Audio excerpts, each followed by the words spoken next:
mulle meeldib üks selline ingliskeelne lause nagu on, see kõlab umbes niimoodi, et jack of all trades but a master of none, but quite often better than a master of one. Ja kui panna see eesti keelde, siis põhimõtteliselt see on see, et ma olen nii-öelda erinevate oskustega väga mitmekülgne inimene, aga mitte üheski asjas ei ole ma meister. Aga väga tihti olen ma parem kui mõni ühe valdkonna meister.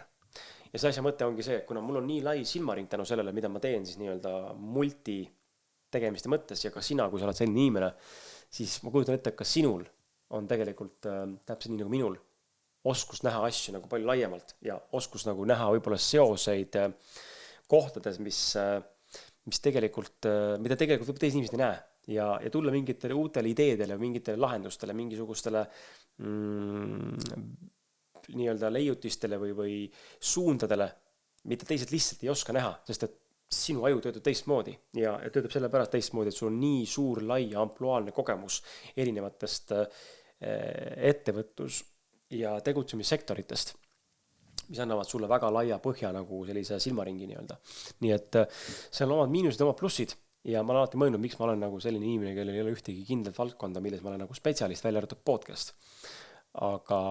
see on põhjus, mille ma sain teada. Ma olengi lihtsalt multi-inimene ja minu töö ongi kogeda läbi asju, läbi töötada, läbi nämmutada, mäluda ja matsutada, lutsutada ja siis seda sulle serveerida sellisel viisil, et sina sest aru saaksid vahet ei ole, mis valdkonnas sina pärit oled. Aga minu töö